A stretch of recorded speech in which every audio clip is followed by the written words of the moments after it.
పోనీ 3,000 రూపాయలు ఉన్న పింఛన్ 6,000 రూపాయలు చేసిన కదా ఒక నారా చంద్రబాబు నాయుడు తప్ప ఎవరికి కాదని స్వయంగా తెలుపుకుంటున్నాను. అదే బస్సులో కూడా మన బాధలు తెలుసుకొని ముందు హాఫ్ టికెట్ ఉండేది, అది ఫుల్ మన వికలాంగుల బాధ తెలుసుకొని దాన్ని పూర్తిగా ఫ్రీ ఉచితం చేసిన ఘనత ఒక చంద్రబాబు నాయుడు తప్ప ఎవరిది కాదని చెప్పి తెలుపుకుంటున్నాను. అదేవిధంగా 100% ఉన్న వారికి కూడా మన తోరు ఎవరు వస్తే వాళ్ళకు వచ్చి దాంట్లో మన ఫుల్ టికెట్ ఫ్రీ ఉండు, మళ్ళీ హాఫ్ టికెట్ వారికి కూడా మనకు సద్వినియోగం చేసుకోవాలని కోరుతున్నాను.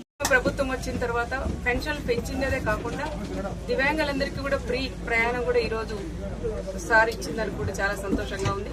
దివ్యాంగులతో ఎవరితో మాట్లాడినా ఈరోజు చాలా ఆనందంగా కూడా ఉన్నారు. మేము ఎక్కడికి వెళ్ళాలన్నా, ఒక టెంపుల్కి వెళ్ళాలన్నా, రాష్ట్ర వ్యాప్తంగా మేము ఎక్కడైనా తిరగాలన్నా కూడా ఈరోజు ఫ్రీగా మాకు ఉచితంగా ఇచ్చిన దానికి ప్రత్యేకంగా ప్రభుత్వానికి కూడా మేము కృతజ్ఞతలు తెలియజేస్తున్నామని ఇక్కడ మా పక్క నుండి మా ముస్లిం సోదరులుగా చాలా మంది దివ్యాంగులు కూడా ఈరోజు వాళ్ళు కూడా ఎంతో హ్యాపీగా ఈరోజు చెప్తున్నారు.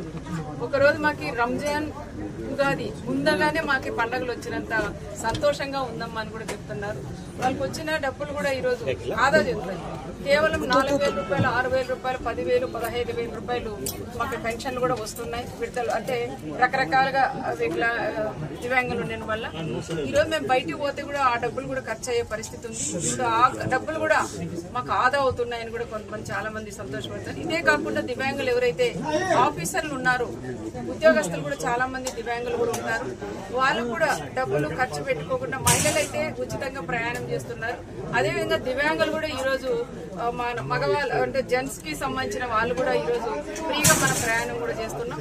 దాంతో పాటు ఎవరైతే చాలా నడవలేని వాళ్ళు ఉంటారో వాళ్ళు కానీ బ్రెయిన్ వాళ్ళు ఉంటారో వాళ్ళకి ఒక 50% ఒక సహాయంగా ఒక మనిషిని కూడా తీసుకోవడానికి కూడా అవకాశం ఇచ్చిన ప్రభుత్వం వాళ్ళకి హాఫ్ టికెట్ కూడా తీసుకుంటుంది. దానికి ప్రత్యేకంగా ఇవన్నీ మనమందరూ కూడా వినియోగించుకోవాలని మీకు అందరికీ కూడా చెప్తున్నాం. ఎక్కేటప్పుడు కూడా నేను ఒకటే చూసాను, ఎందుకంటే చాలా మంది స్టిక్ పట్టుకుని ఎక్కినప్పుడు కూడా స్లిప్ కావచ్చు. ఆ రకంగా కాకుండా ఎక్కేటప్పుడు కూడా నిదానంగా ఒక 10 నిమిషాలు లేట్ అయినా పర్వాలేదు.